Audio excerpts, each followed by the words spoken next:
പ്രിയപ്പെട്ടവരെ, എല്ലാവർക്കും സുഖമായിരിക്കുമല്ലോ. Rahul Mamkootathil M L A സ്ഥാനം രാജിവെക്കേണ്ടതുണ്ടോ?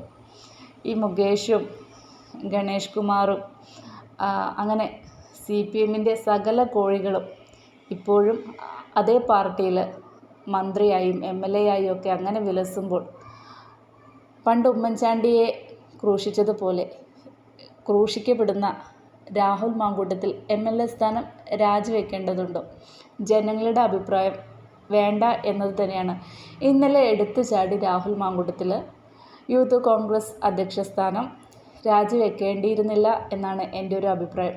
പക്ഷേ ഒന്നും കാണാതെ ആയിരിക്കില്ല രാഹുൽ മാങ്കൂട്ടത്തിൽ ആ ഒരു സ്ഥാനത്ത് നിന്ന് ഒഴിഞ്ഞിട്ടുണ്ടാവുക. തിരിച്ച് നല്ല എന്തോ ഒരു പണി രാഹുലിനിട്ട് പണിതവർക്ക് ഉടനെ തന്നെ ഞാൻ പ്രതീക്ഷിക്കുന്നുണ്ട്. ഒരുപക്ഷെ നിങ്ങളും അത് പ്രതീക്ഷിക്കുന്നുണ്ടാവും. നമ്മൾ ഇത്രയും കാലം അത് കണ്ടുകൊണ്ടിരിക്കുകയാണ്. അന്ന് കാഫ്രിൻ സ്ക്രീൻഷോട്ട് വിവാദവും പെട്ടി വിവാദവും അങ്ങനെ സ്വരാജിനെ വിളിച്ചു വരുത്തി തോൽപ്പിച്ച് വിട്ടതടക്കമുള്ള ഒരുപാട് കാരണങ്ങൾ നികത്താനുണ്ട്. കളിച്ചത് തീക്കൊള്ളി കൊണ്ട് തല ചൊറിഞ്ഞതുപോലെയാണെന്ന് സഖാക്കൾക്ക് ഉടനെ തന്നെ മനസ്സിലായിക്കോളും. ഇപ്പോൾ VK ശ്രീകണ്ഠൻ MP പ്രതിസ്ഥാനത്താണ്. അല്പവസ്ത്രം ധരിക്കാം, അങ്ങനെ ധരിച്ചു എന്ന് പറയാൻ പാടില്ല. അതാണ് പുതിയൊരു നയം. ഹണി റോസ് വിഷയത്തിലൊക്കെ നമ്മൾ കണ്ടതാണ്. സകല മാധ്യമങ്ങളും, പ്രത്യേകിച്ച് റിപ്പോർട്ടർ TV, കൈരളി TV ഒക്കെ നന്നായിട്ട് കുറിച്ചതാണ് ഹണി റോസിന് വേണ്ടിയിട്ട്. എന്നിട്ട് അവസാനം എന്തായി? ജനങ്ങളുടെ സകല പിന്തുണയും ബോച്ചയ്ക്കായിരുന്നു.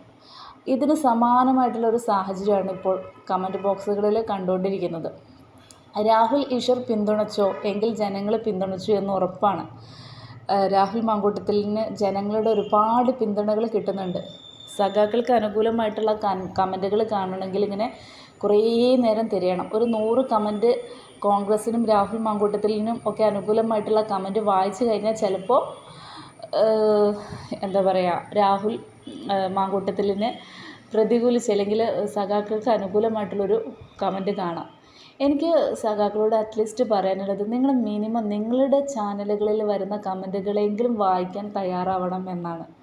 ഇനി നിങ്ങളത് വായിച്ചിട്ടും നിങ്ങൾ അനുഭവിക്കുന്ന ആ ഒരു ധർമ്മസങ്കടം അതിനെ ഒഴിവാക്കാൻ വേണ്ടി, അല്ലെങ്കിൽ അത് ഉള്ളിൽ ഒതുക്കിക്കൊണ്ടാണോ നിങ്ങളിത് ഇങ്ങനത്തെ ഓരോ കോപ്രായങ്ങൾ കാണിക്കുന്നത്? ഈ റിപ്പോർട്ടർ TVക്ക് വേറൊന്നും പറയാനില്ലേ?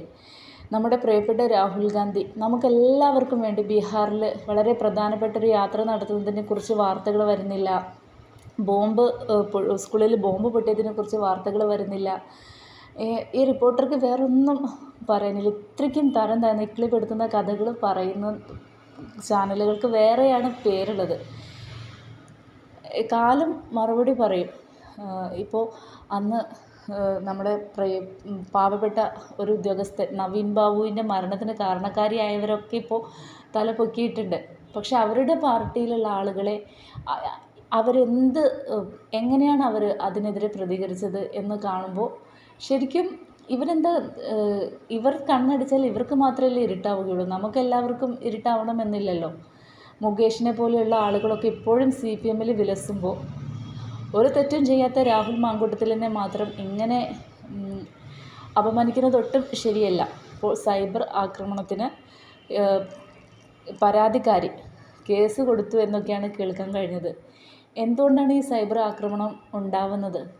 ജനങ്ങൾക്ക് ഇഷ്ടമില്ലാത്ത, അല്ലെങ്കിൽ ജനങ്ങളെ കബളിപ്പിക്കാൻ നോക്കുമ്പോഴാണ് സൈബർ ആക്രമണം ഉണ്ടാകുന്നത്. ഇതിന് മുൻപ് ഒരു KSRTC ഡ്രൈവറുടെ ഒരു ഇഷ്യൂ വന്നപ്പോൾ അന്ന് എല്ലാവരും രാജേന്ദ്രനെതിരെയായിരുന്നു. പിന്നെ ഹണി റോസ് ബോച്ചെ ഇഷ്യൂ വന്നപ്പോൾ അന്ന് എല്ലാവരും ഹണി റോസിനെതിരെയായി. കാരണം ജനങ്ങൾ ഇതൊക്കെ കണ്ടുകൊണ്ടിരിക്കുകയാണ്.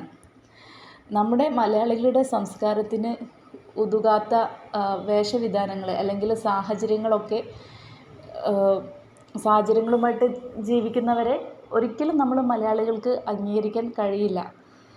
രാഹുൽ മാങ്കൂട്ടത്തിൽ തെറ്റ് ചെയ്തിട്ടുണ്ടെങ്കിൽ അയാൾ ശിക്ഷിക്കപ്പെടണം. പക്ഷേ ഇതൊരുമാതിരി എന്താ പറയുക, പെട്ടെന്ന് ഉണ്ടായൊരു, അല്ലെങ്കിൽ ഇത്രയും 3 വർഷം ഇത്രയും എഡ്യൂക്കേറ്റഡ് ആയിട്ടുള്ള ഒരാൾ എന്തിനു മൗനമായിട്ട് നിന്നു എന്നതാണ് എനിക്ക് മനസ്സിലാവാത്തത്. ഒരുപാട് വിദ്യാഭ്യാസമുള്ള ഒരാളാണ് ഈ ഒരു അതിജീവിത എന്ന് പറയപ്പെടുന്ന സ്ത്രീ എന്നാണ് എനിക്ക് മനസ്സിലാക്കാൻ കഴിഞ്ഞത്.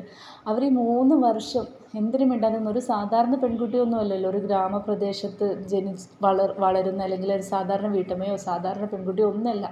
വിദ്യാഭ്യാസമുള്ള പ്രത്യേകിച്ചൊരു മാധ്യമ പ്രവർത്തക എന്നൊക്കെ പറയുമ്പോൾ അവരെന്തിനീ ഒരു 3 വർഷം മിണ്ടാതെ നിന്നു എന്നതാണ് എൻ്റെ ഒരു ഡൗട്ട്. പിന്നെ പണ്ട് സ്ത്രീകൾക്ക് വേണ്ടി പോരാടുന്നു എന്ന് പറഞ്ഞ സരിതയൊക്കെ ഇപ്പോൾ എവിടെ പോയി എന്ന് ജസ്റ്റ് ഒന്ന് സഖാക്കളൊന്ന് തിരിഞ്ഞു നോക്കുന്നത് നല്ലതായിരിക്കും. പക്ഷേ ഒരിക്കൽ ചുടുവെള്ളത്തിൽ വന്ന പൂച്ചകളാണ് ഞങ്ങൾ മലയാളികൾ.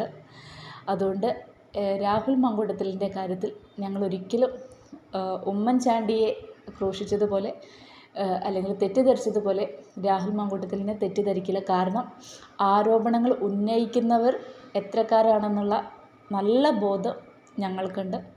എല്ലാവർക്കും എപ്പോഴും നന്മയുണ്ടാവട്ടെ. Thank you.